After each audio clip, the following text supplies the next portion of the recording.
Se eu não vou falando, já me esqueço. Né? Então, a gente vai começar agora a aula sobre Triste Fim de Policarpo Quaresma, né? Do Lima Barreto. E começo colocando para vocês algo que eu acho que é importante, né? Quer dizer, eu vou fazer algo aqui, eu vou compartilhar com vocês um material para mais ou menos depois a gente apresentar, desde uma epígrafe, que é um poema do Drummond, até a separação. Mas o que eu queria comentar com vocês é, ao contrário do João do Rio, que é interessantíssimo, mas que tem a tendência de trabalho principal na crônica, tem a tradução, tem o teatro, né? Eu acho até que foi o Caio, né, comentou da tradução do Salomé, né? Eu acho na aula passada. Então, assim, tem o teatro, mas no Lima Barreto a gente encontra uma obra mais vasta ainda, né? E que ainda tem muita coisa a descobrir pelo grau de intervenção que ele tinha no jornal. É bastante grande. A gente vai pegar uma pontinha, né, que é uma obra que é considerada uma das principais obras dele, que é o Triste Fim de Policarpo Quaresma. Mas depois eu recomendo também a leitura das crônicas, aquela pesquisa em fonte primária nos jornais, né, para garimpar um pouco mais assim, o trabalho que ele tinha. Então, na aula de hoje eu vou apresentar um pouquinho Lima Barreto, depois a gente já vai entrar para o Triste Fim, né? Assim, vendo o contexto em que ele escreveu e o contexto que ele busca recuperar. Né? No caso, o contexto que ele escreveu, Rio de Janeiro de 1910, perdão, de 1911, né? Ali quando ele escreve o romance, e depois ele vai publicar em 1915. Esse contexto, ele é logo depois, assim, algum tempo depois de uma série de revoltas do Rio de Janeiro, e o Lima tinha uma simpatia pelo anarquismo, né? De revoltas do Rio de Janeiro, como principalmente a revolta da vacina. Inclusive, sobre isso, eu já cortei, consegui preparar um PDF com uma parte de um livro do Nicolau Shevchenko, que é A Revolta da Vacina, principalmente o capítulo em que ele contextualiza a situação do Rio de Janeiro e dessas reformas urbanas. A gente falou um pouco na semana passada sobre isso, né? Reforma do Porto, Lauro Miller, a revolta, a reforma da cidade, que teve bota abaixo com Pereira Passos, e a vacina, as campanhas de vacinação do Oswaldo Cruz, que foram compulsórias e que detonou um processo de revolta. Então, no meio desse turbilhão todo, houve a revolta da vacina, e além de ter havido greves, outros tipos de manifestação, uma turbulência muito grande na Primeira República, coisa que às vezes é pouco trabalhado e pouco dito, e que essa turbulência é uma das questões centrais, né, que levam à produção do romance do Lima Barreto. Né? Então ele vai trazer um pouco isso. Só que o que ele faz? Ele desloca para os anos iniciais da República, Floriano Peixoto, em especial, né, ali ele vai pegar ali o período aqui de 93 a 95, da revolta aqui no Sul, na Revolução Federalista, né? Então ele vai trazer um pouco daquele período ali inicial. Então a gente vai comentar e vamos ver algumas questões da trajetória do Policarpo e algumas outras questões. Eu vou então compartilhar o material para a gente começar. Eu vou compartilhar a partir do... Deixa eu só pegar aqui.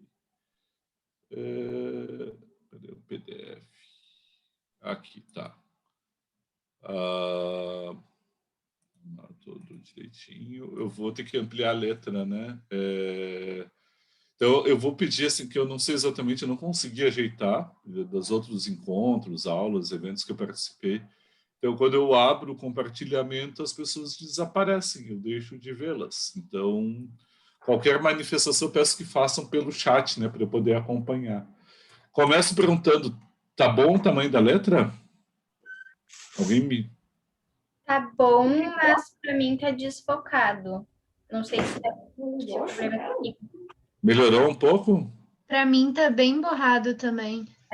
Tá bem. Pois é, para mim também. Agora melhorou. Pronto, tinha melhorado. Ah, tá. Tinha Vou tentar melhorado. de novo. Eu vou voltar aqui e fazer novamente compartilhamento. É que eu parei para fazer de novo, né? E... E aí eu vou fazer... Como não tem nada a compartilhar som, vamos ver se melhorou agora. Melhorou um pouco?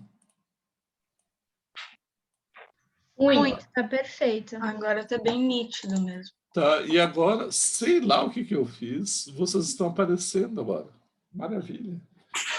Agora eu consigo acompanhar vocês. O que eu compartilhei aqui? Esse poema, no final, para todo o material, eu voltei para fazer, né? Toda vez eu boto um resumo, ainda não está pronto, depois eu vou refazer o resumo. Quando eu compartilho o material com vocês, eu sempre reviso tudo e coloco alguma nota inicial. Quando eu acabei agora, eu lembrei direto com uma epígrafe que é do hino nacional. Então, o que a gente vai fazer hoje? Eu não vou fazer, só vou falar, assim, o ponto vai ser a epígrafe, a trajetória do Lima, e aí eu já vou compartilhar com vocês o romance em PDF para a gente ler alguns trechos. Eu marquei aqui alguns trechos que a gente vai ler e vai comentando. A aula vai ser de leitura e comentário, tendo como norte um problema que é o problema da nação. Até recomendo, assim, tem vários estudos sobre a nação, tem o Benedict Anderson, que é Comunidades Imaginadas, esse eu recomendo vivamente. Por que eu recomendo? Porque ele está pegando o século XIX, século XX, e é muito sobre isso que o Lima Barreto está escrevendo. Ele define a nação como uma comunidade politicamente imaginada. A gente já falou disso outras vezes. Então, comunidade no sentido de pertença e de unidade, o politicamente, porque tem um efeito político, uma relação de poder, e imaginada, porque a gente se sente participante de uma comunidade, apesar de todas as diferenças, toda a diversidade, de eu não conhecer os outros na nação. A gente falou isso a respeito do João do Rio, a propósito daquele do desconhecimento do Brasil, né? Uma das crônicas do cinematógrafo, e a outra que era um problema, que ele falava de um pai que criou um filho cosmopolita e que se desligou do Brasil. Enfim, Estado e nação. Estado e nação não são a mesma coisa, às vezes são confundidos, e o Drummond, nos anos 30, em 34, ele faz o seguinte comentário: hino nacional. Eu vou ler inteiro e tentar dar o tom adequado ao poema. Precisamos descobrir o Brasil, escondido atrás das florestas, com água dos rios no meio. O Brasil está dormindo, coitado. Precisamos colonizar o Brasil. O que faremos importando francesas muito louras, de pele macia, alemãs gordas, russas nostálgicas, para garçonetes dos restaurantes noturnos? E virão sírias fidelíssimas. Não convém desprezar as japonesas. Precisamos educar o Brasil. Compraremos professores e livros, assimilaremos finas culturas, abriremos dancings e subvencionaremos as elites. Cada brasileiro terá sua casa, um fogão, aquecedor elétricos e piscina, salão de conferências científicas e cuidaremos do Estado técnico. Precisamos louvar o Brasil. Não é só um país sem igual. Nossas revoluções são bem maiores do que quaisquer outras. Nossos erros também. E nossas virtudes. A terra das sublimes paixões, os Amazonas inenarráveis, os incríveis João Pessoas. Precisamos adorar o Brasil. Se bem que seja difícil caber tanto oceano e tanta solidão no pobre coração já cheio de compromissos. Se bem que seja difícil compreender o que querem esses homens. Que motivo eles se ajuntaram e qual a razão dos seus sofrimentos? Precisamos esquecer o Brasil, tão majestoso, tão sem limites, tão despropositado. Ele quer repousar de nossos terríveis carinhos. O Brasil não nos quer, está farto de nós. Nosso Brasil é no outro mundo. Este não é o Brasil. Nenhum Brasil existe. E acaso existirão os brasileiros? Peço desculpas, eu vi que tem uns erros de digitação, achei que tivesse arrumado. Mas esse poema do Drummond tem alguém com o microfone ligado, gente. Agora que eu reparei. Eu vi que alguém botou a mensagem aqui. Esse poema do Drummond 34, ele está falando já, ainda não era o Estado Novo, né, do Getúlio, já tinha tido a Revolução de 30.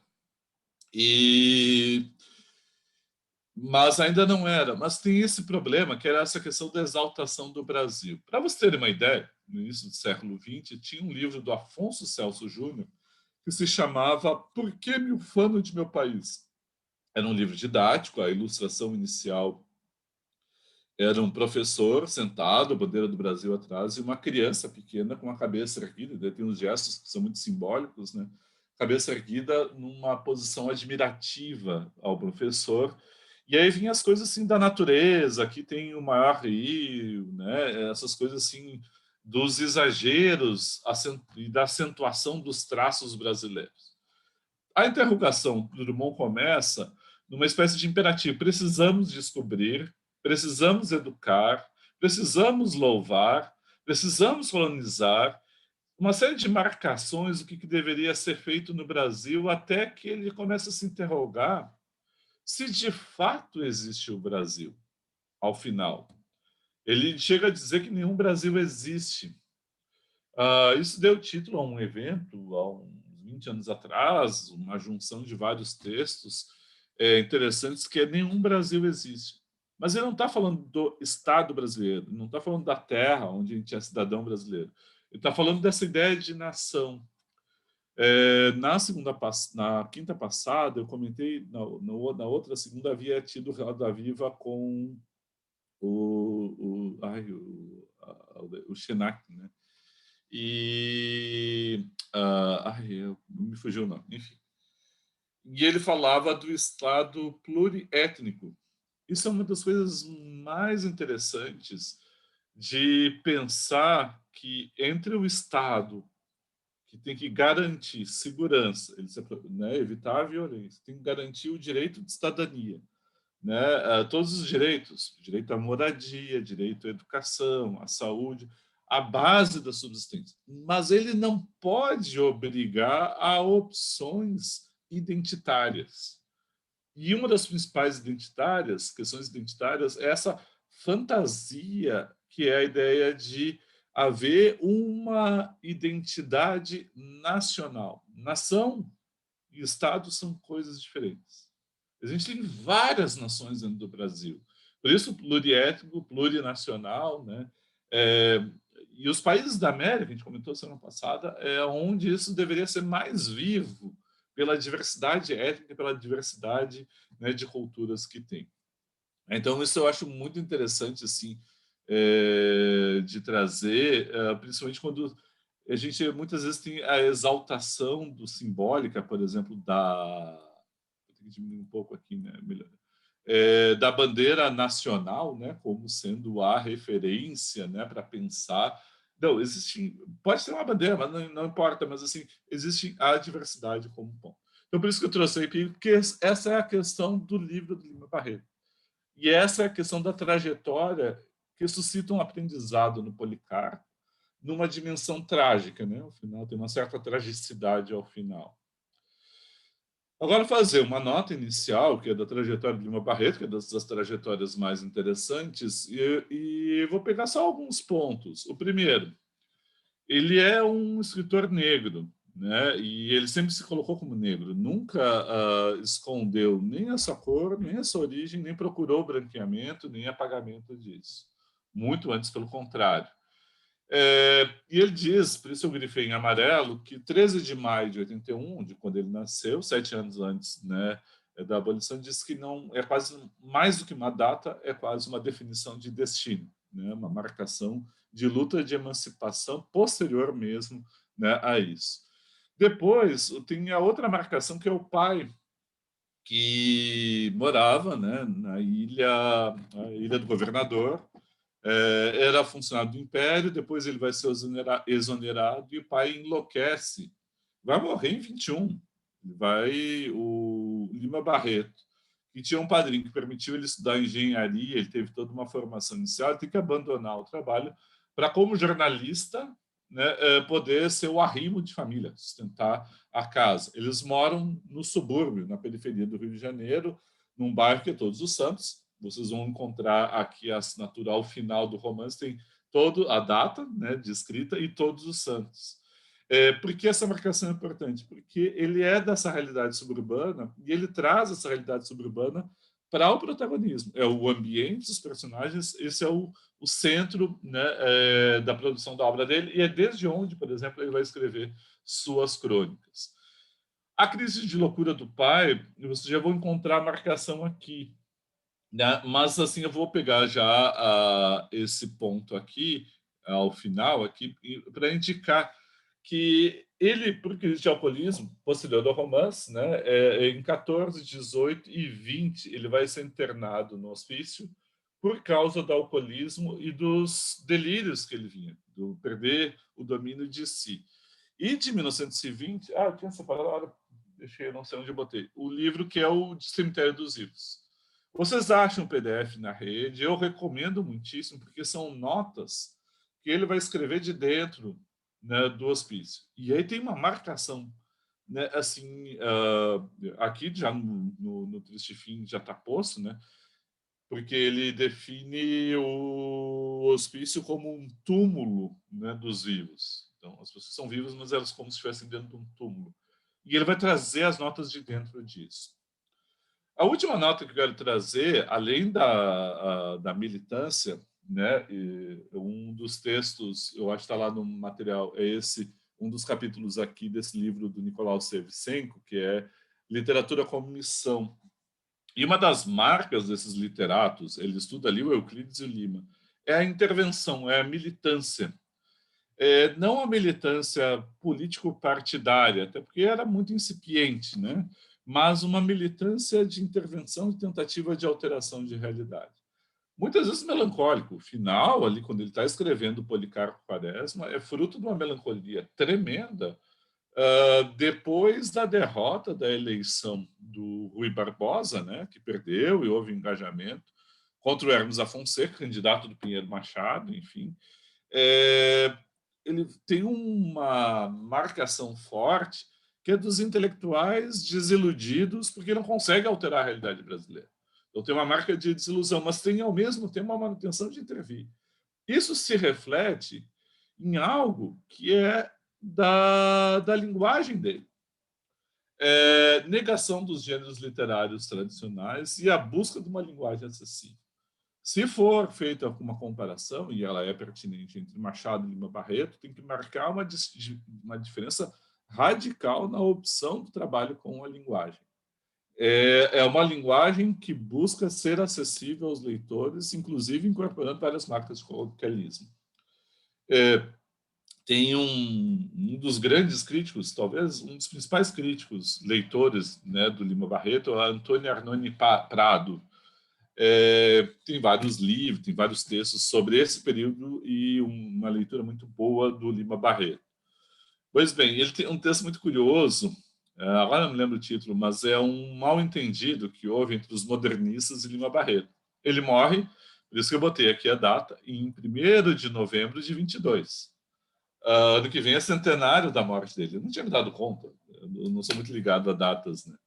Mas esse caso do Lima Barreto, as duas datas de nascimento e morte importantes. Morre jovem, 41 anos, né? Relativamente jovem. Saúde muito debilitada. Mas o fato de ele morrer em novembro significa que ele morre em torno de 9 meses depois da Semana de Arte Moderna de São Paulo, né? A marcação que era do modernismo.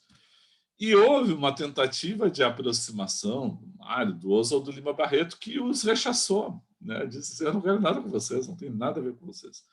Porque tem uma posição de classe, de origem de classe das duas profissões.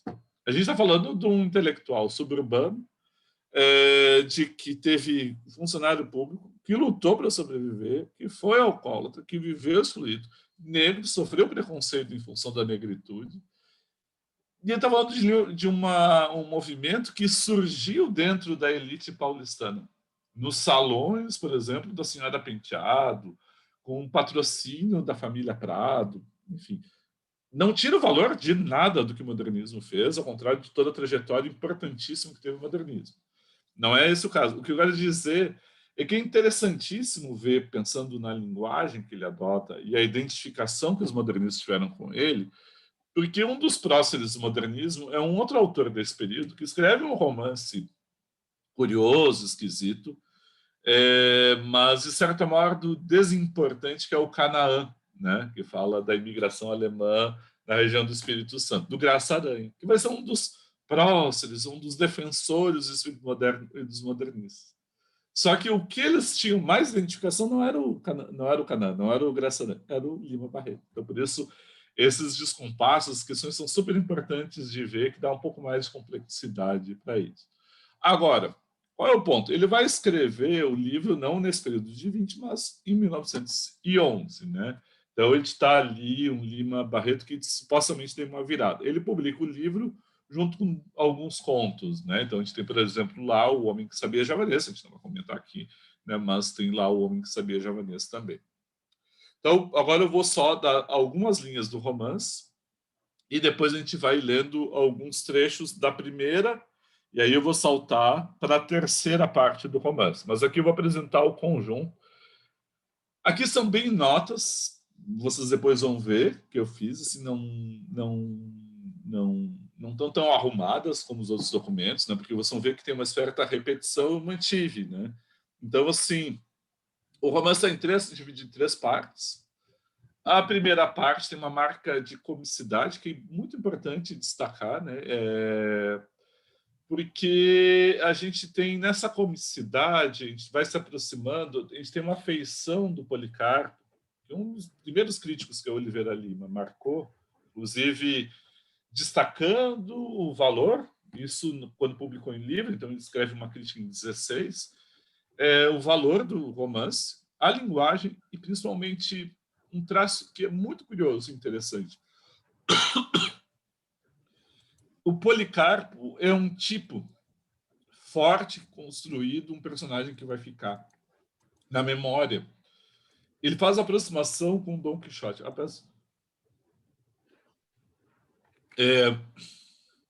Ele aproxima com Dom Quixote aquela coisa de um idealismo, de uma certa ingenuidade para enfrentar, achar que o esforço individual vai ser suficiente para alterar e resolver a realidade.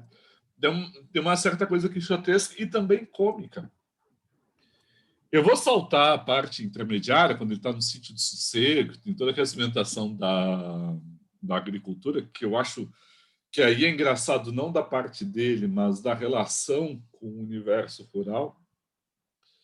Mas sim, essa comicidade é muito interessante de ser observado.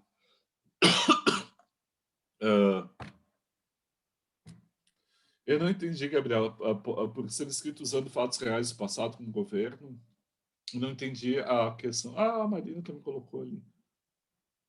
Uhum. Não sei se quer comentar, Gabriela, a questão. Não, eu queria saber se o livro se caracteriza como romance histórico porque ele escreve usando fatos que já aconteceram na realidade e pessoas. Isso é uma boa questão. Eu fui atrás, né? Normalmente a questão do romance histórico ele tem um tempo maior de distanciamento, né?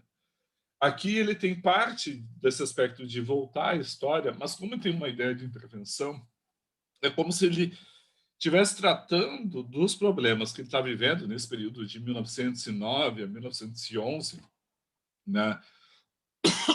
Ai, desculpa. As reformas urbanas, as revoltas, a derrota na eleição do Rui Barbosa. Eu estou com aquela coisa da garganta. Ai, que horror. Desculpa, por isso interrompi. Então ele desloca algo que ainda é muito presente, porque o governo que está ali é um governo civil, né? A gente está falando do Campos Salles, né? Mas assim, não, é do Campos Salles, é o... gente, eu estou hoje um desmemoriado geral. Gente, mas a gente está falando do governo civil, mas ele está falando de uma mesma república, como se esse movimento autoritário e violento ele viesse de um processo que está ali na raiz, mas tem desdobramento. Quanto a outro aspecto que colocou, né, de usar elementos realmente da realidade, incorporar, esse é um dos aspectos do realismo. E talvez o realismo do Lima Barreto seja mais acentuado, por exemplo, do que o realismo do Machado de Assis, num certo sentido. O Machado ele subverte, por exemplo, a questão de gênero ao falar no Memórias Póstumas através da voz de um morto, né? Então tem a precisão histórica, tem os dados reais, mas ele fala através de um morto e ele desestrutura, ele fragmenta muitas vezes a forma do romance e experimenta na forma do conto. Aqui a gente tem uma marcação de realismo mais acentuada. Lembrando, qual é a dimensão do realismo? É escrever de modo sério, contando a história de indivíduos comuns que são definidos pela vida social historicamente atravessados. Não são determinados por fatos naturais, que é o naturalismo, mas eles são condicionados. Então, não é determinação, é condição. São condicionados pelos fatos históricos sociais. E a gente não tem explicações ou intervenções da ordem do sobrenatural ou do destino que definem os personagens. Então, são personagens que se constroem per si dentro da história, dentro da sociedade em que estão postos. Não diminui o valor individual, nem a psicologia, não diminui as condições sociais em que estão inseridos, mas eles são indivíduos e são fortemente marcados por isso. O traço que dá uma certa aresta dentro do romance é que esse realismo do Lima Barreto, que é muito marcado, ele é atravessado também por elementos satíricos, né? Não existe nunca um gênero puro, propriamente dito, quando a gente pensa nas obras realizadas, né? As obras sempre podem trazer elementos de mais de uma marcação. Elementos satíricos, por exemplo, o general Albornoz, o genelício, né, o dentista, o odontólogo que ia casar com a Esme, são todas as figuras são cômicas, né? O marido da Dona Olga são figuras marcadas por um traço de exagero que leva à comicidade. Não são figuras complexas, mas eles são realistas. E por isso essa dimensão dos elementos reais como ponto e base de construção do romance, né? E agora eu quero marcar assim que o traço da comicidade do primeiro, eu acho que talvez o principal aspecto cômico e ao mesmo tempo a gente vai ver que ele é o que traz a virada é a do requerimento, né? Ele faz um requerimento inusitadíssimo que é pedindo né, tentando definir que a língua nacional seja a utopia para mim. É engraçadíssimo. Depois, indignado, ele escreve um documento em tupi, e aí é engraçadíssimo também ver as pessoas reagindo. Não, acho que isso é grego, talvez seja... Bancando uma erudição fajuta e falsa. Então, essa comicidade que está ali é comicidade do próprio Policarpo, mas é a comicidade também de toda a circunstância, que retrata em toda a circunstância em que ele está. Agora, por que eu digo que esse é o ponto de virada? Porque vem a segunda parte, a passagem da primeira para a segunda parte, que é o enlouquecimento dele. Ele é a loucura. E aí essa loucura não tem nada de corpo. A gente vai ler o trecho ali que descreve a loucura, que é fabuloso, né? E depois aí vem o sítio do sossego, aí tem alguns aspectos cômicos, e aí a terceira parte. E aí, assim, tem um aprendizado dele, né? Decepção com a estrutura, né, inicial da identidade nacional. Depois a busca na agricultura tem uma decepção. As saúvas, né, desde a citação, acho que é do Saint-Hilaire que vem vindo, que vai percorrer o lado corrosivo das formigas e os políticos locais. Depois tem um outro aspecto que é ele dizendo, não, precisamos de um projeto, ele faz um projeto. E aí vem o enfrentamento dele com a intervenção política, a entrada dentro do Estado, Floriano Peixoto, pintado com um tipo medíocre, né? E aí vem uma frustração violenta nessa terceira parte. E aí a gente vê um personagem que ganha uma complexidade muito grande e passa a ser realmente um personagem complexo, deixar de ser um tipo marcado por uma obsessão que é a pátria, quando ele vai para a guerra, né, para a guerra civil, e ali é uma transformação, né, ele se forma pela perda de ilusões, que é um traço, um andamento muito vivo próprio de romance realista, né? Compreender que sozinho ou luta individual. Eu não vou mudar o mundo. Sozinho, eu vou quebrar a cara, digamos assim. É um processo de desilusão, de enfrentamento da dimensão romântica. Então, eu quero agora só trazer alguns trechos, vendo essas 3 partes, e os fins, né? Vocês estão... Dá para ver aqui o romance? Tá. Aí eu vou voltar aqui, eu fui marcando as partes que a gente vai ver. A primeira, eu já vi que já são 11h08, então eu quero só ir marcando alguns aspectos, né? Nessa primeira parte, a abertura, tem uma apresentação dele, definição, né? A questão do hábito, da repetição, é regular, né? Quase uma marcação de relógio, né, dele. E aí vem por que o romance começa aqui, né? A gente não tem um herói romanesco que seja um personagem jovem em busca de algo. A gente tem alguém que há 30 anos repete, vou pegar assim, há quase 30 anos repete a mesma coisa. Um princípio ordenado. Ele é um funcionário público há 30 anos. Então a gente tem alguém que não é uma criança, não é um jovem, a gente tem alguém que há 30 anos.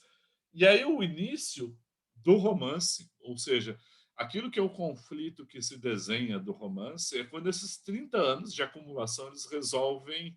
Não, os 30 anos não resolvem nada, né? Quando depois de 30 anos de acumulação, esse personagem central, que é o Policarpo, tem uma viravolta, tem uma mudança qualitativa. Veja o que tem aqui. Eram esses seus hábitos, esse trecho aqui. Eram esses seus hábitos ultimamente. Porém mudaram um pouco. Isso provocava comentários no bar. Além do compadre e da filha, as únicas pessoas que o visitavam até então, nos últimos dias, era visto entrar em sua casa 3 vezes por semana, em dias certos, o senhor baixo, magro, pálido, com um violão agasalhado numa bolsa de canuras. Logo, pela primeira vez, o caso intrigou a vizinhança. Um violão em casa tão respeitável, que seria? E esse discurso indireto livre aqui, né, um violão em casa tão respeitável que seria, é o olhar da vizinhança. São os vizinhos olhando, espiando, e aí uma vizinha abre a janela, espreita pela cortina e diz: um violão na casa tão respeitável do Major Policarpo. E aí tem um ponto de virada. Que a gente vai ver a marcação ao longo dessas partes iniciais do romance, que é a virada da passagem do estudo para a tentativa de realização e prática. Do ideal, ele idealiza, estuda, planeja, ele tenta realizar depois de 30 anos. O primeiro é esse movimento do aprendizado do violão.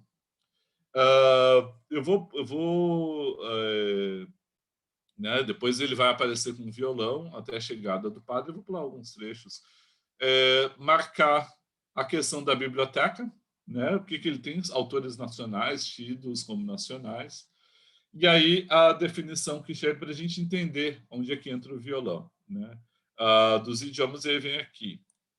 A razão tinha que ser encontrada numa predisposição particular do seu espírito, no forte sentimento que guiava sua vida. Policarpo era um patriota. Esse é um trecho famoso, para falar do Policarpo, passa por aqui. E aí segue. Desde moço, pelos 20 anos, o amor à pátria tomou-o por inteiro. Não foi o amor comum, palrador e vazio, foi um sentimento sério, grave e absorvente. Nada de ambições políticas e administrativas. O que Quaresma pensou, ou melhor, o que o patriotismo fez pensar foi um conhecimento inteiro do Brasil, levando a meditações sobre seus recursos para depois, então, apontar os remédios, as medidas progressivas com pleno conhecimento de causa. Monomania. Lembram que o Brás Cubas outro Thomas, ele fala da ideia fixa. Deus me livre de uma ideia fixa. E ele tinha ideia fixa, que era a ideia fixa, era a criação, né? Deus livre o leitor da ideia fixa, que é a criação do emplaço para curar o Brasil. Novamente, a preocupação de falar do Brasil e da nação. Né? A gente tem lá Brás Cubas, a gente poderia pegar Iracema, Brás Cubas, agora o Policarpo, semestre que vem vocês vão falar, a gente poderia pegar também aqui já Macunaíma e assim seguir. São romances que tentam pensar o Brasil na sua forma de literatura. E o Policarpo é o patriota. Então, tenha em mente aquele poema do Drummond e a gente tem aqui a figura do patriota. Essa trajetória e aí eu vou pular aqui só uma questão de tempo, eu tinha marcado outros trechos, é a trajetória de perda. A perda dessa dimensão, né? Essa dimensão do patriota ele vai perder. Mas ele tem que intensificar e chegar à situação mais extrema. Ele busca conhecer o Brasil, a geografia, a história, e ele vai voltando na história. O que acontece com ele? A canção poderia ser um caminho de patriotismo. E faço parênteses, tem algo na periferia do romance do Lima Barreto que se articula com a trajetória do Policarpo, que é central, é importantíssimo. Aparentemente periférico, eu diria que ele é crucial. São duas figuras que eu quero destacar que já aparecem. A primeira é a figura do Ricardo Coração dos Outros. A afirmação de nacionalidade do Policarpo, do estudo, está lá. Mas talvez o traço social mais marcadamente brasileiro esteja no Ricardo Coração dos Outros, na canção. E ele percorre todo o romance. Inclusive, na guerra, a gente vai ver a carta que ele manda para Adelaide, na guerra está lá o Ricardo junto com ele. Parágrafo final, frase final da Olga. Ela que admirava e admirou tanto o padrinho, ao final ela vai caminhar em direção ao Ricardo Coração dos Outros. Por que eu trago isso? Porque a gente tem a trajetória da canção. O primeiro samba gravado em 1911, o mesmo ano do romance, que é Pelo Telefone. Né? A gente está no núcleo de surgimento do samba. Vocês vão ver depois, por exemplo, no Macunaíma tem lá a Tia Ciata, né? A representação da Tia Ciata, que das baianas na região portuária do Rio de Janeiro. Tem um orientando, o Thiago está trabalhando o Paulo Lins, e aí voltou, depois do Cidade de Deus, a leitura do outro romance do Paulo Lins, que é o Desde que o Samba é Samba, que pega a origem do samba justamente nessa região. Então, preste atenção na figura do Ricardo, né? Desde ele comentando a canção, a diferença da canção em relação ao poema escrito, o verso para declamar, o verso para cantar em canção, letra e música. Nossa, é muito legal de ver. Se eu fosse fazer agora um trabalho sobre o Triste Fim, eu não faria mais sobre o Policarpo, eu faria sobre o Ricardo. Assim, desde o Homem Célebre, o Homem Célebre é o do Machado, mas desde lá eu faria do Ricardo Coração dos Outros. Porque tem toda uma trajetória colocada aqui de uma produção popular e que é muito de conhecimento de Lima Barreto, um boêmio. Brincava que gostava, ninguém entendia onde, quando e onde ele lia, porque ele vivia na rua. O elemento dele é a rua. A rua do João do Rio, que a gente falou semana passada, mas a rua do Lima, que são diferentes.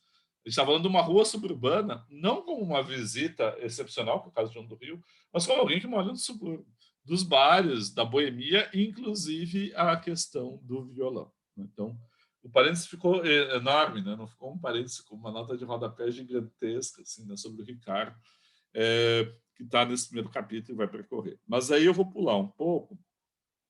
Tem a petição, tem eu quero só pegar um outro elemento que tem a ver com duas figuras femininas. Eu acho assim das figuras femininas desenhadas aqui. Eu marquei as páginas já para ir direto. Que é a questão da Ismênia. Tem dois loucos nesse romance, dois que ficam loucos. Uma de modo reversível e outro que reverte. O reversível é o Policarpo, irreversível é a Ismênia. Dois que buscam um ideal que domina a vida. Um tem a frustração, o vazio, e reflete desse vazio, e a outra perde o fundamento da sua existência, não tem mais lugar. A Ismênia, né? E isso tem diretamente a ver com a outra figura feminina, que eu fiz o contraste aqui de marcação, que é a Ismênia e Olga. Né? São duas figuras centrais aqui. Eu vou ler esse trechinho aqui sobre a Ismênia. Noiva, há quase 5 anos, Ismênia já sentia meio casada. Esse sentimento, junto à natureza pobre, fê-la sentir um pouco mais alegria. Ficou no mesmo. Casar para ela não era negócio de paixão. Repare isso. Amor e casamento não tem a ver. Não era negócio de paixão. Nem se inseria no sentimento ou nos sentidos. Era uma ideia. Uma pura ideia. Aquela sua inteligência rudimentar tinha separado da ideia de casar o amor, o prazer dos sentidos. Um ou tal tal ou qual liberdade, a maternidade até o noivo. Desde menina ouvi a mãe dizer: aprenda a fazer isso porque quando você casar, ou se não, você precisa aprender a pregar os botões, porque quando você se casar, a todo instante, a toda hora, lá vem aquele. Porque quando você se casar. E a menina foi se convencendo que toda a existência só tendia para o casamento. A instrução, as satisfações íntimas, a alegria, tudo isso era inútil. A vida se resumia numa coisa: casar. De resto, não era só dentro da sua família que ela encontrava aquela preocupação. No primeiro capítulo, a gente já tem quando né, a Ismênia chega para ouvir o Ricardo Coração que está lá, pergunta a Adelaide, irmã do Policarpo: quando é que é o casamento? Então, a pergunta, a vida dela resumia no casamento. Por que eu digo isso? Vejam como é que formula o narrador, que tem uma dimensão até um tanto didática, né? Que é, assim dizer, não se inseria nem na paixão, nem sentimento, nem sentidos. Então, nem é a paixão o amor, não é nem o prazer do corpo, é uma ideia abstrata que resume a existência dela. O final, a Olga vai romper com isso. Então, a gente tem Policarpo, mas a gente tem duas figuras que são fundamentais. O Ricardo, coração dos outros, e a Olga, na relação de oposição, de ruptura em relação a Ismênia, a afilhada. Reparem que são dois protegidos.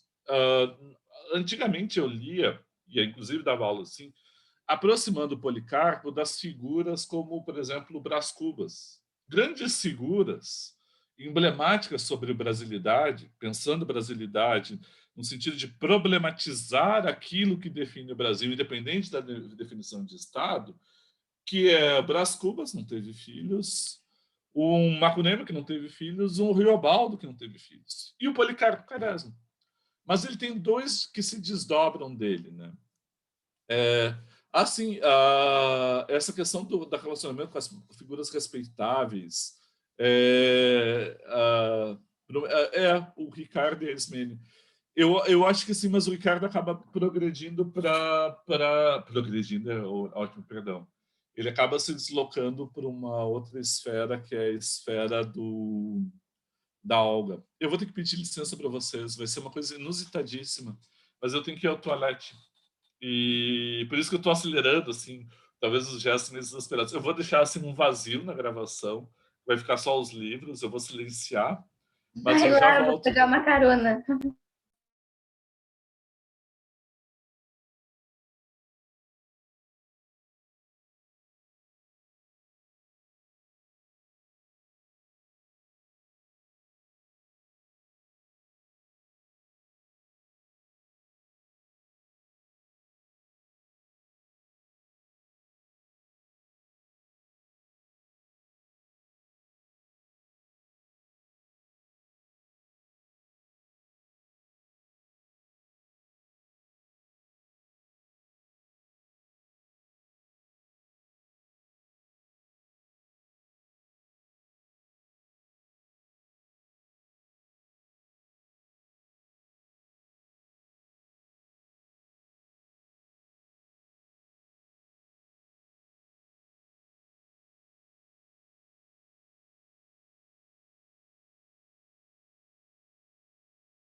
Gente, desculpa a interrupção, né?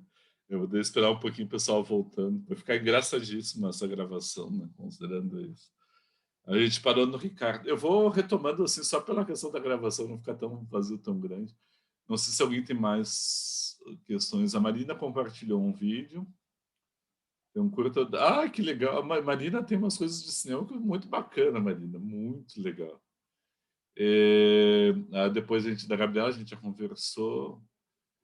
E essa questão dos séries do trânsito da canção é muito legal. Agora tem uma coisa assim que até a trajetória do Ricardo, ele sai do subúrbio e o Lima ele fala da aristocracia do subúrbio, né, da periferia, e ele se desloca até a cidade, inclusive aos poetas. Ele fala do Olavo, por exemplo, com intimidade. Então, reparem que a cidade é a cidade já, o Rio de Janeiro, provavelmente já no processo de reforma da elite. Né? E esse trânsito é importante, porque é o trânsito do reconhecimento da canção depois também, né? E ao mesmo tempo tem alguns momentos da tentativa de busca de distinção do Ricardo que ele quer, na sua legitimação, se distanciar, né, dos outros, dos que seriam malandros, ou outros que quer se tornar uma figura respeitável. E alguns traços ele pode diálogo, assim, tem figuras como a Catula do Paixão Cearense, enfim, mas aí teria que fazer um trabalho mais detido, né? Mas eu acho que vale a pena. E essa relação da Ismênia, a Ismênia é uma figura singular, é uma figura bem interessante.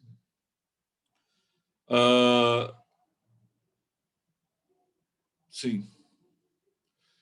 Porque esses dois movimentos são, né, os dois caminham para a morte. A diferença da Ismênia é que não tem a sair da loucura, né? A gente tem, ao contrário, a gente tem permanecer nisso, mas é a morte, né? Esse esvaziamento, a perda desse ideal, dessa crença, eles levam ou a morte, propriamente dito, ou a melancolia. Esse paralelo é muito legal, muito bom, uma relação muito boa, Merlin, muito boa mesmo. Né? E aí agora eu vou para a terceira parte e justamente assim, eu tenho que comentar um pouquinho da loucura. Deixa eu botar aqui 44. Porque eu acho da loucura, é o capítulo final da parte 1, é muito da experiência do Lima Barreto com o pai, e depois vai ser a experiência dele, né? Então tem uma trajetória de convivência, eu acho uma das melhores descrições que eu já vi em romance sobre loucura, no romance brasileiro, né? Falando do romance no Brasil. Eu vou ler alguns trechos, né? Que é a Olga indo visitar. A importância da Olga, que fala da admiração, por exemplo, do pai falando, puxa, o Policarpo enlouqueceu, etc. Né? E ela tinha um amor às grandes coisas. Ela admira muito o Policarpo pelo amor às grandes coisas, o seu amor ideal. Então, ela consegue ver no Policarpo o que os outros não viam, que é a busca de um ideal. Ele não está buscando para ganhar dinheiro, fama, popularidade, nada. Ele está buscando porque ele acredita nesse ideal. E a admiração dela é crucial. E ela e o pai são os que cuidam realmente do Policarpo, além da Adelaide e além do Ricardo, né? São as figuras do entorno. E aí vem a descrição do hospício, né? Eu vou começar aqui, né? Só o nome da casa metia medo. Hospício é assim, veja a definição, como uma sepultura em vida, um semi-enterramento, enterramento do espírito, da razão condutora da ausência, cuja ausência os corpos raramente se ressentem. Aí o paralelo, Maralém, eu sempre erro a pronúncia, desculpa, o paralelo com a Ismênia ainda fica melhor, né? Fica mais desenvolvido. A saúde não depende dela, e há muitos que parecem até adquirir mais força, prolongar a existência quando ela se evola, não se sabe por que orifício do corpo ou para onde. Com que horror, uma espécie de pavor, coisa sobrenatural, espanto, um inimigo invisível onipresente. Não ouvia a gente pobre referir-se ao estabelecimento da Praia das Saudades? Antes uma boa morte, dizia. No primeiro aspecto, não se compreendia bem esse pasmo, esse espanto, esse terror do povo, por aquela casa imensa, severa e grave, meio hospital, meio prisão, com seu alto gradil, suas janelas gradeadas, e a se estender por uns 100 metros em face do mar imenso e verde, lá na entrada da Bahia, na Praia das Saudades. Eu vou pular 2 parágrafos disso. Não havia nada disso. Era calmo, silêncio, uma ordem perfeitamente naturais. No fim, porém, quando se examinavam bem na sala de visitas, aquelas faces transtornadas, aqueles ares aparvalhados, alguns idiotas e sem expressão, outros como aliados e mergulhados, eram um sonho íntimo sem fim, e via-se também a excitação de uns, mais viva em face à atonia dos outros, é que se sentia bem o horror da loucura, o angustioso mistério que ela encerra, feito, não sei, de que inexplicável fuga do espírito, daquilo que se supõe real, para se apossar e viver das aparências das coisas ou de outras aparências mesmas. Quem uma vez esteve diante desse enigma indecifrável da nossa própria natureza fica amedrontado, sentindo que o germe daquilo que está depositado em nós e que por qualquer coisa ele nos invade, nos toma, nos esmaga, nos sepulta numa desesperadora compreensão inversa e absurda de nós mesmos, dos outros e do mundo. Cada louco traz em si o seu mundo, e para ele não há mais semelhantes. O que foi antes da loucura é outro, muito outro do que ele vem a ser após. E essa mudança não começa, não se sente quando começa, quase nunca acaba. E com o padrinho como fora, e aí depois eu pular para cá, né, diz, se não fosse o pai, Olga amava mais que o seu pai interessava, chamando a si os interesses da família, evitando a demissão de que estava ameaçado, transformando em aposentadoria, que seria dele? Como é fácil na vida tudo ruir. Aquele homem pautado, regrado, honesto, um emprego seguro, tinha uma aparência inabalável, entretanto passou um grão de sandice, um grãozinho de sandice. E aí os meses do hospício. Eu acho isso fabuloso, em termos de representação trazida pelo ponto de vista da Olga, que traz a compreensão de que existe algo que este enigma indecifrável, um germe que está depositado em nós, em cada um de nós. Tem uma natureza desconhecida da ordem do inconsciente que o Leon Barreto traz aqui na figura do Policarpo, que é uma descoberta dele, do próprio Policarpo, que abala e destrói. O comentário aqui que tem assim, como é fácil na vida tudo ruir. Né, a gente tem aqueles comentários, por exemplo, que levam aquelas coisas da vida do Sêneca, né? Cada dia cabe numa única hora da existência, ou seja, viva cada hora como se fosse a vida inteira, no sentido do ponto de vista cético, né? Do aproveitamento de cada dia. Virou lugar comum, né? Até eu uso aquele do carpe diem, né? Do colha e aproveite cada dia como se fosse o único. O que está colocando aqui é por um ponto de vista que parte assim, veja a fragilidade da existência, ou mais especificamente, a fragilidade da consciência, ou mais especificamente, a fragilidade desse mundo que se constrói no universo da consciência da vigília, que se reproduz os hábitos tão seguros e estáveis do Policarpo, que ruiu, se desfez. Então, repare, por isso que eu disse que aquele requerimento é um ponto de virada. Ele vai levar a um ponto de desmoronamento do mundo do Policarpo.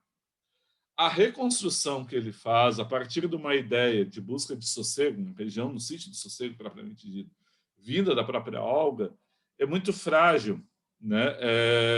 E a gente vai encontrar uma outra força, e agora eu vou dar um grande salto, que é a carta que ele manda para Adelaide. E eu vou realmente, é um grande salto, só pela questão do tempo. Eu vou pular os outros trechos que eu tinha marcado. Que é dos momentos... tem dois momentos que eu gosto muito do livro. Né? Tem vários momentos que eu gosto muito do livro, mas esse aqui, para mim, é um dos momentos principais. Essa carta, quando o Policarpo toma a palavra, e ele toma a palavra não para ser doutrinário. Ele não está ensinando ninguém. Ele lá ensina, vejam só, do violão, a cultura nacional, a identidade nacional. Está sempre tentando ensinar alguém. Ele é chato, né? Na repartição ele era o chato, visto como chato. Ele estava sempre tentando instruir alguém, né? É muito aborrecido, né? Quando eu estava lembrando um texto do Walter Benjamin que cita o André Joly, que é das formas simples, e aí o André Joly dizia uma coisa que o Walter Benjamin gostava muito, e eu acho genial. Ninguém aceita um conselho quando alguém diz assim, faça tal coisa, mas todo mundo acolhe uma boa história. Então, o Policarpo, dando conselho, é uma droga, ninguém aceita. E ele acaba enlouquecendo, etc. Mas essa carta, ele não está dando conselho nenhum. Ele está contando aquilo que ele viveu, experienciou, e uma outra descoberta. Uma das forças que ele descobre que leva à loucura, aquele germe, que era algo descontrolado e que fez a vida dele ruir. Agora vem a outra coisa descontrolada e que leva a uma compreensão de natureza humana espantosa. Vou ler a carta aqui, né? Querida Adelaide, só agora posso responder-te a carta que recebi há quase 2 semanas. Justamente quando ela me chegou nas mãos, acabava de ser ferido. Ferimento ligeiro, é verdade, mas que levou à cama e trar-me-á uma convalescença longa. Que combate, minha filha! Que horror! Quando me lembro dele, passo as mãos pelos olhos para afastar uma visão má. Fiquei com horror à guerra que ninguém pode avaliar. Uma confissão, um infernal zunir de balas, clarões sinistros e imprecações. E tudo isso no seio da treva profunda da noite. Houve momentos que se abandonaram as armas de fogo. Batíamos-nos a baioneta, a coronhadas, a machado, a facão.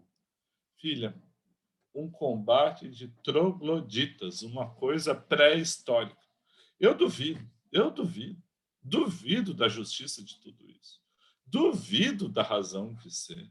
Duvido que seja certo, necessário tirar do fundo de nós todos a ferocidade adormecida. Aquela ferocidade que se fez e se depositou em nós nos milenários combates com as feras, quando disputávamos a terra. E não vi homens de hoje, vi homens de Cro-Magnon, do Neandertal, armados com machados de sílex, sem piedade, sem amor, sem sonhos generosos, a matar, a sempre matar. Este teu irmão que estás vendo também fez das suas. Também foi descobrir dentro de si muita brutalidade, muita ferocidade, muita crueldade. Eu matei, minha irmã. Eu matei. E não contente de matar, ainda descarreguei um tiro quando o inimigo arquejava a meus pés. Perdoa-me. Eu te peço perdão, porque preciso de perdão e não sei a quem pedir, a que Deus, a que homem, a alguém, enfim. Não imaginas como isso faz-me sofrer. Quando caí embaixo de uma carreta, e me doía, não era a ferida, era a alma, era a consciência. Ricardo, que foi ferido, caiu ao meu lado, a gemer, a pedir, capitão, meu gorro, meu gorro. Parecia que era meu próprio pensamento que ironizava meu destino. A vida é absurda e ilógica. Eu já tenho medo de viver, Adelaide. Tenho medo, porque não sabemos para onde vamos, o que faremos amanhã e de que maneira havemos a nos contradizer de sol a sol. Aí vai seguir e depois a gente vai ver o capítulo final, né? Deixar aqui aberto. Mas, assim, esse aqui é o Policarpo lá do início. O Policarpo que seguia rigorosamente sempre os mesmos padrões, cuja grande mudança foi aprender violão, né? Ter lições de violão 3 vezes por semana, regularmente. A esse Policarpo, que enlouquece, porque leva o ideal dele ao extremo, ele é ironizado, debocha, um espulham, né? Faz um espalhafato em torno da vida dele, todo mundo tirando maior sarro, admirado particularmente pela sobrinha, com cuidado da irmã, do Ricardo, né? do compadre Corleone, né? Não é Corleone, perdão. Esse cara se transformou, ele mudou. Vejam a carta dele aqui, é uma coisa assim do...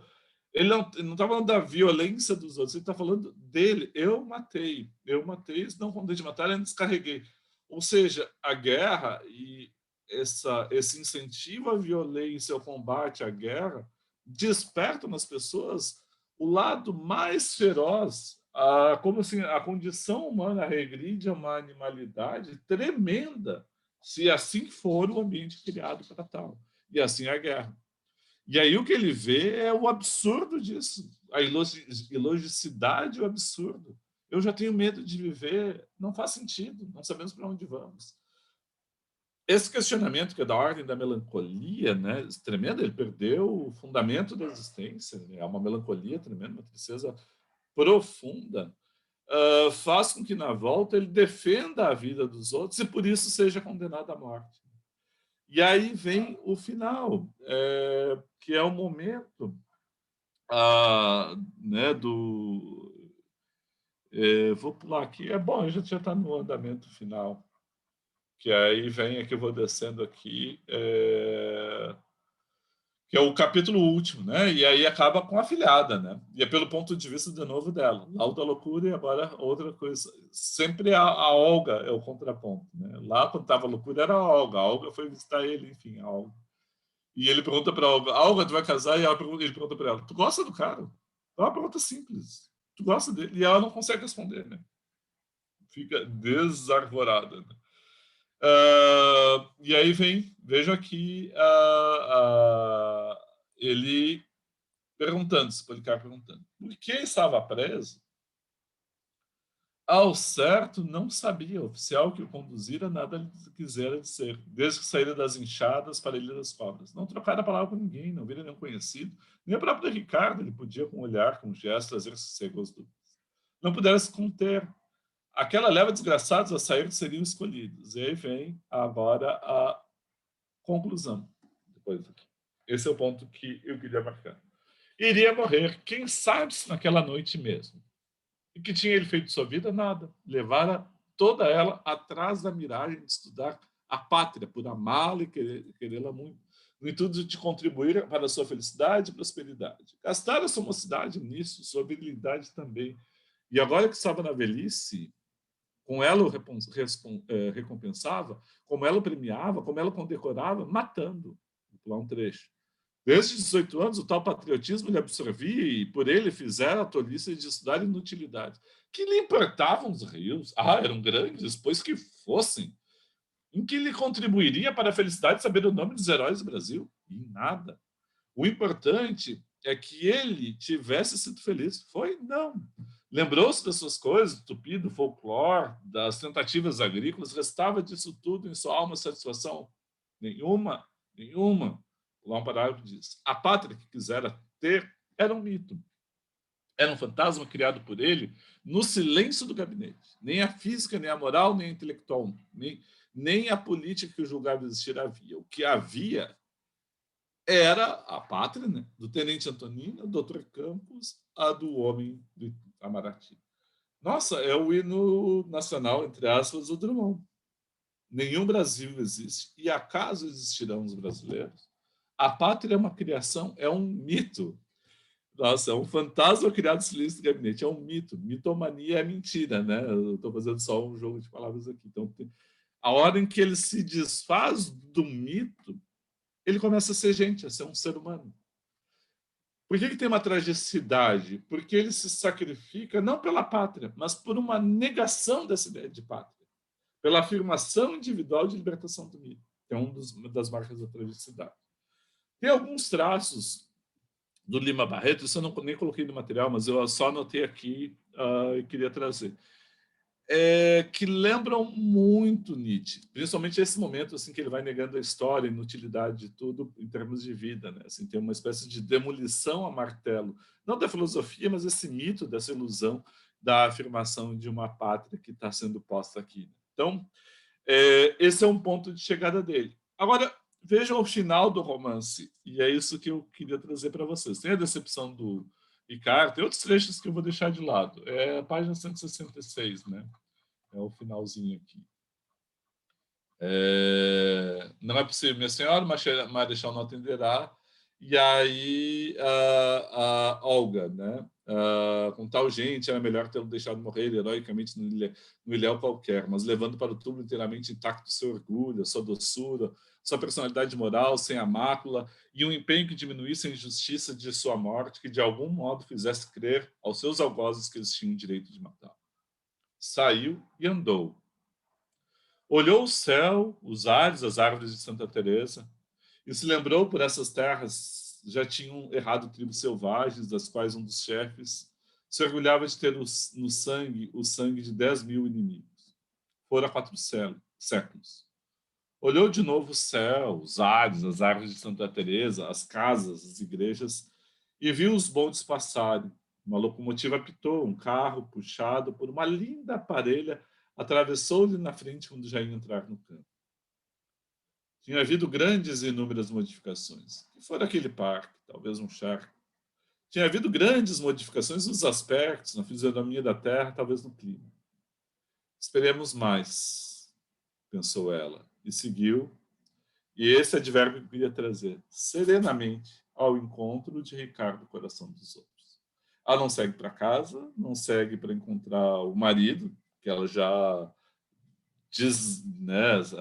desancou antes de sair de casa para tentar salvar o padrinho. Ela vai seguir em relação ao Ricardo, coração dos outros.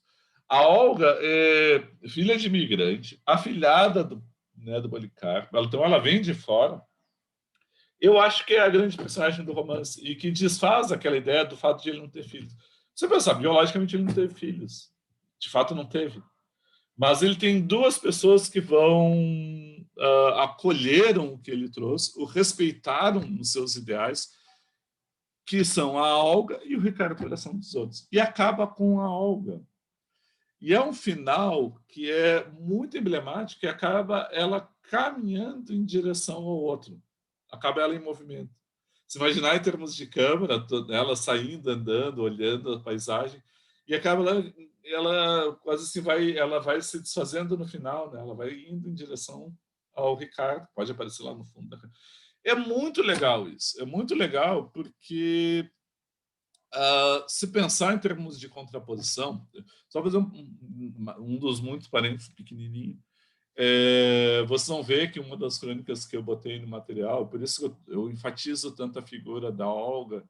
Eu botei umas crônicas depois do material final, uma crônica e algumas têm comentários sobre futebol, lavar a honra aqui, não as matem, né? E aí eu vou pegar assim esse trechinho aqui, né? Esse obsoleto domínio avalentona do homem sobre a mulher é a coisa tão horrorosa que enche de indignação. O esquecimento de que elas são, como todos nós, sujeitas a influências várias que fazem flutuar suas inclinações, as suas amizades, seus gostos, seus amores, é coisa tão estúpida que só entre selvagens deve ter existido. Todos os experimentadores, observadores dos fatos morais têm mostrado que a insanidade de generalizar a eternidade do amor é insanidade. Pode existir, existe, mas excepcionalmente. E exigi-la nas leis ou no cano de revólver é um absurdo tão grande como impedir que o sol varie a hora do seu nascimento. Deixe as mulheres amar à vontade, não as matem, pelo amor de Deus. Eu acho fantástico esse trecho, esse final aqui, e ele ajuda a entender o romance, porque as questões, né, que o romance lança, pela seguinte razão, né? Porque está mostrando, de certo modo, nas figuras femininas, a Olga e a Dona Maricota e a Dona Adelaide, né?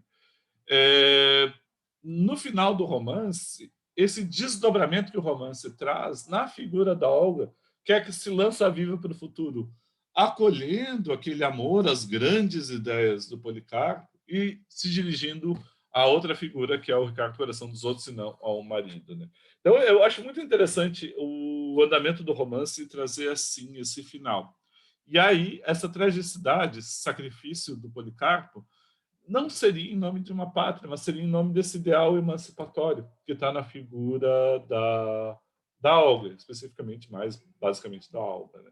E é muito legal porque destacar isso, porque num romance que trata da questão nacional, né, da nação, da pátria, a figura que herda isso é a filha de um imigrante italiano, né? Não é alguém da terra, não é um português, é um imigrante italiano. Então, assim,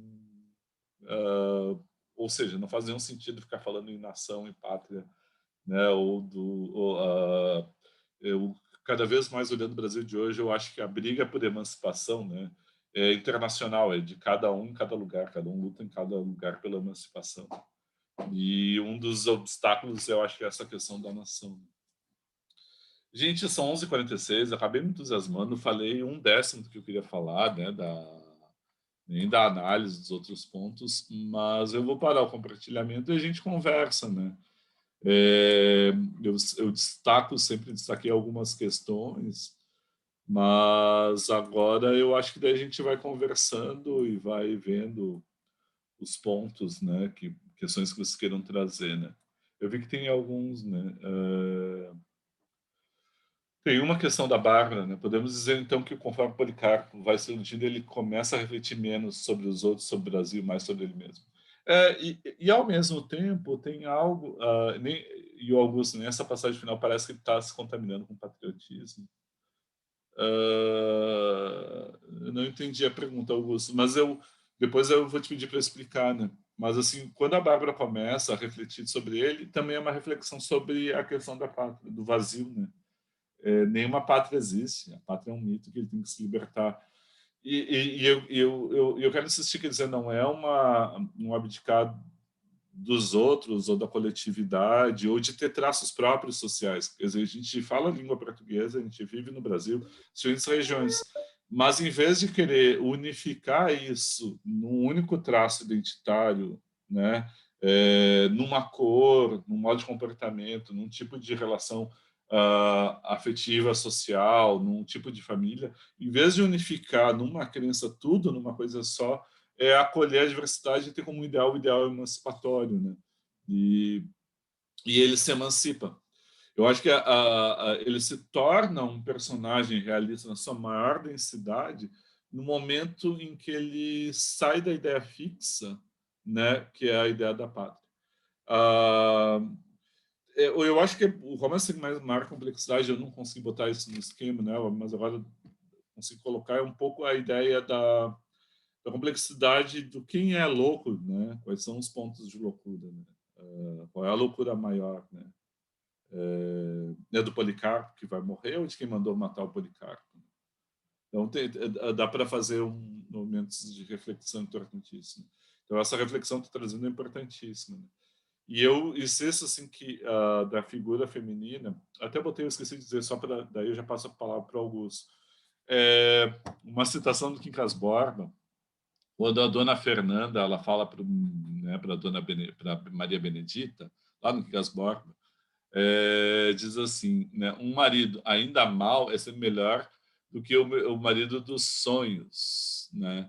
Então, assim, é como se a melhor realização da mulher na sociedade fosse encontrar o casamento, né? E no casamento depois a maternidade, etc. E o que o Lima Barreto está trazendo aqui, não, né? Na Olga. Não está definido o que ela vai fazer, mas tem uma abertura, e essa abertura é que eu acho que importa. Né? E aí, né? É quase ao final a pergunta assim, e agora, José? E agora, Olga? A festa acabou, Policarpo morreu, e agora você que é sem nome, que zomba dos outros, você que faz versos, que ama, protesta, e agora? O que vai fazer dessa vida? Então tem uma coisa de abertura que eu acho muito legal. Assim. Eu agora, relendo o romance, eu fiquei... as figuras que mais impressionaram são as figuras da Olga e do Ricardo, né? São figuras impressionantes. Assim, Posso fazer um comentário antes do Augusto falar sobre a questão dele? pode, Augusto, tranquilo? Pode ser? Obrigada. Vai lá, Paulo. Sabe que enquanto eu estava lendo o romance, eu não tinha gostado tanto assim da Olga. Realmente esse final, essa abertura que tem, né, que o Barreto coloca ali para a personagem, tinha me passado, porque eu fiquei pensando, o marido dela é um bosta, ele é um cara horrível. E eu fiquei pensando assim, mas por que essa mulher, com toda essa consciência, casou com esse cara? E realmente acabou me passando batido o final do romance. Agora eu gosto um pouco mais dela. Mas quantas Olgas a gente ainda conhece, né? Assim... Lembra daquela canção, essa coisa da figura feminina, lembra daquela canção, Adélia, que era mulher de verdade, que sabe? Agora, Amélia, não é Adélia, a Adelaide é aqui, né? Eu misturei as duas, Amélia e Adelaide. A Amélia, que era mulher de verdade, ou aquela do canção, que é uma canção das Mulheres de Atenas, do Chico, essas Mulheres de Atenas. Porque ela tem a consciência, mas tem algo que é muito incipiente, né? Por isso tem um horizonte que eu acho interessante. Eu vou pegar só por um fio que é o do voto, que o direito ao voto no Brasil para as mulheres, direito ao voto feminino, é de 1934. Teve um breve período democrático, né? E teve a Constituinte, teve a marcação ali, e depois de 34 a 37, né? 37 aí vem o golpe, aí começa com, né, a Revolta Vermelha, que os militares chamaram de intentona comunista, né? Depois tem aquela simulação de golpe dos integralistas, aí vem o golpe propriamente do Getúlio e a instituição do Estado Novo e a Constituição Apolótica. Mas, enfim, só em 34 foi colocado o direito ao voto à mulher e só vai votar mesmo em 45. Né? É muito recente. Né? Da 55, 76 anos atrás. Né? E aí, direito ao voto, à cidadania, participação na esfera pública, ao trabalho. E tem todo no século XIX, principalmente ao longo do século XIX, né, mas principalmente no final, o movimento, principalmente nos países de língua inglesa, das sufragistas, né, e que ecoou aqui no Brasil, né, a Josefina Álvares de Azevedo. Eu não sabia, até fez uma peça que foi publicada só no jornal, fiquei curiosíssimo de ler, ainda não li, sobre o direito das mulheres às sufragistas, né. Eu ainda sou muito conservador no sentido de estruturação do programa, temos que ver tais coisas, ainda eu tenho que me libertar um pouco mais. A gente viu só a Júlia Lopes de Almeida, mas tinha que ter visto mais coisas ali, né, das sufragistas, outras mulheres que escrevem, porque aí a gente consegue entender um pouco mais essa questão do casamento, né? A Olga tem toda a consciência, mas ela não consegue ver o horizonte prático fora dali, né? Assim, no universo em que ela foi criada, etc. É uma situação extrema que é acompanhar, né, a trajetória e o sacrifício do Policarpo numa situação de guerra civil, né, em que aí ela consegue vislumbrar uma outra possibilidade, e aí de ruptura, de transformação. E é individual, não é uma revolução social, mas ela emblematiza, eu acho, uma possibilidade de mudança. Eu também, por isso eu estou te dizendo, assim, a primeira leitura da Valve concentrava no Policarpo, mal falava dos outros, né? E a outra vez, mas essa vez principalmente, ela está relendo, de pô, não, mas assim, Policarpo é central, claro, mas ele ganha sentido nessa relação de contraste com os outros, e em especial com contraste não só com aqueles dos quais se afastava, dos medíocres, mas em contraste com esses que vão dar seguimento, talvez, ou pelo menos se abre a possibilidade, né? Uma possibilidade concreta, não é uma possibilidade abstrata, né?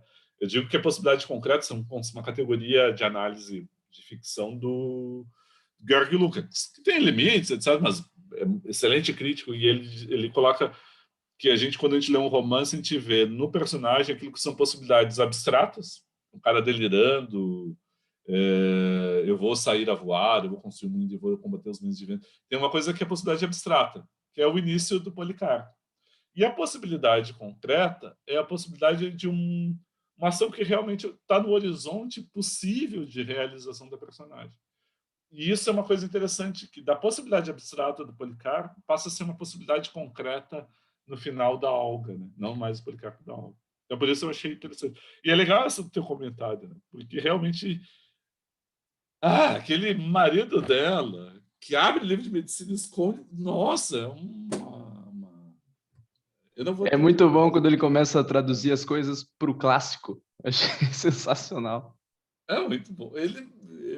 Enfim. Tá, mas Augusto queria falar, eu tô já...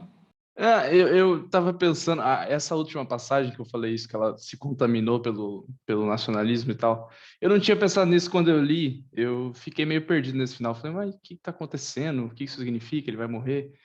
Agora, né, que o professor trouxe esse poema no começo aí do Drummond, eu achei muito importante eu acho que o tema central desse livro é a noção da alteridade, né? A noção do outro, assim. Me parece que todas as personagens que se dão bem, elas não se, né, que tipo, seriam Albernaz, enfim, todos os militares ali, eles não têm a menor importância com o outro, assim.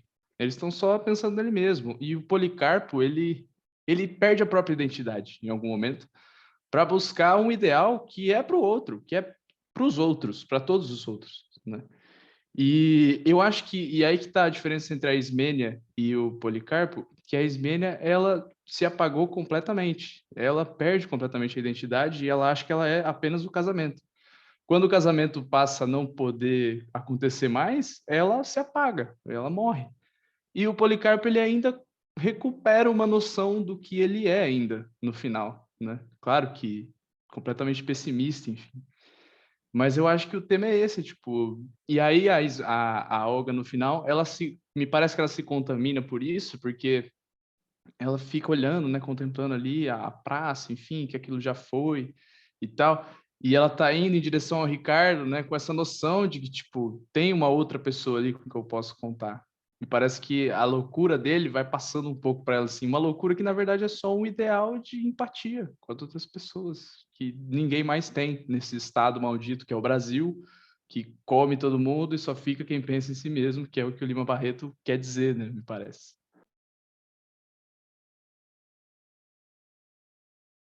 O senhor tá mudo, prof. Você fechou o microfone. Eu tô mudo, é bom.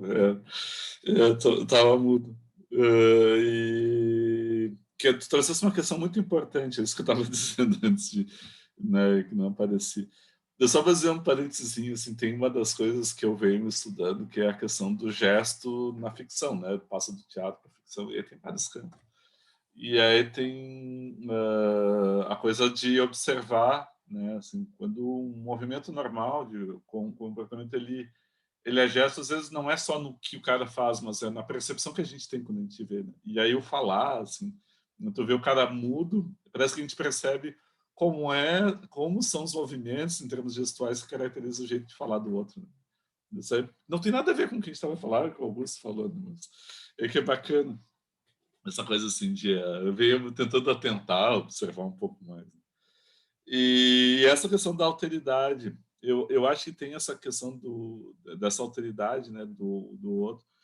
E uma das coisas que eu estava pensando agora nessa releitura, e muito do que eu venho estudando atualmente, assim, e aí contaminou a leitura, tu busca muito essa ideia da preocupação com o outro, né?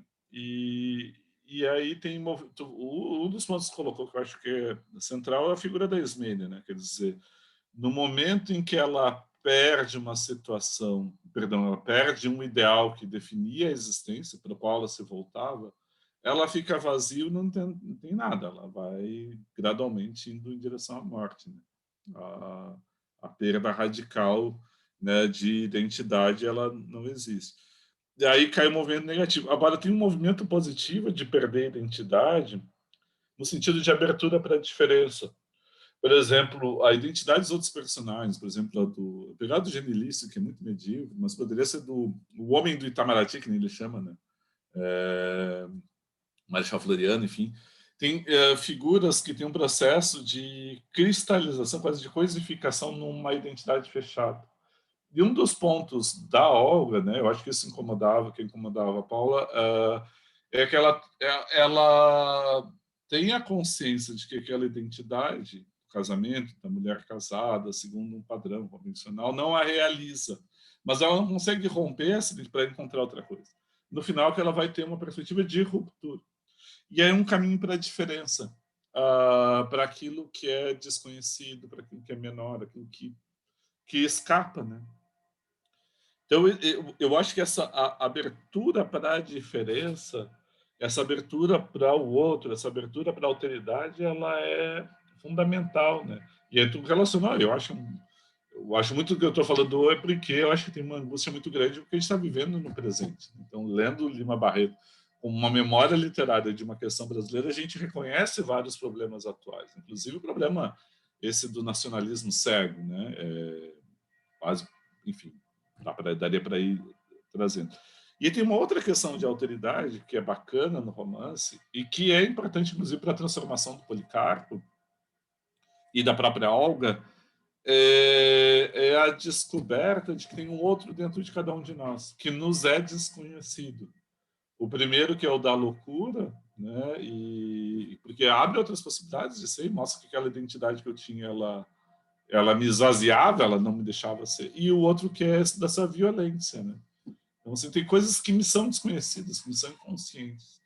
E compreender isso em si, compreender isso nos outros, e essa compreensão possibilita, eu acho, essa transformação do Policarpo, que fica como uma espécie de legado. Tem uma imagem do Walter Benjamin que é muito bacana, que é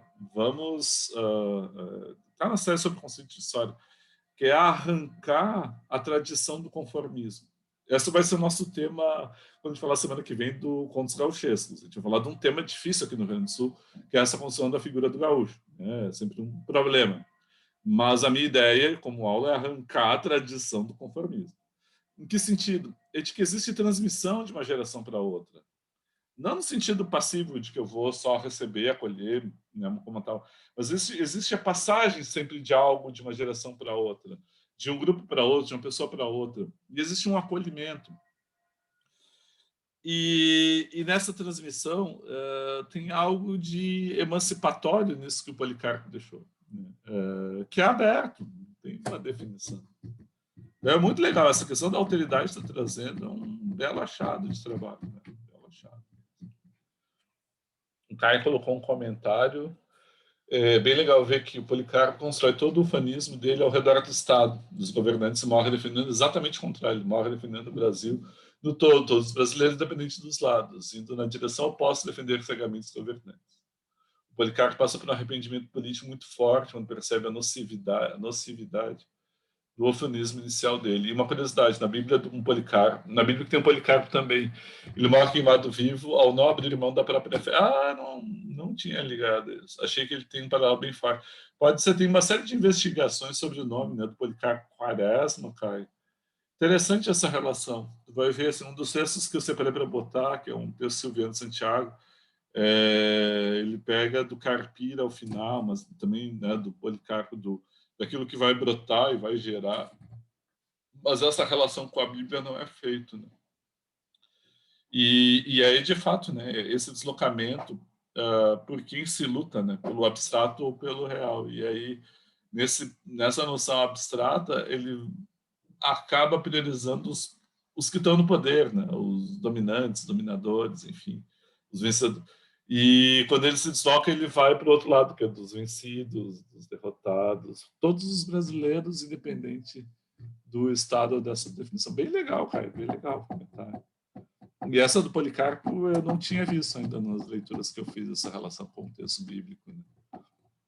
Eu acho que é uma coisa que valeria investir. Não sei se tem mais questões. Eu estou aqui à disposição de vocês, como vocês bem sabem. Tranquilo? Vocês querem...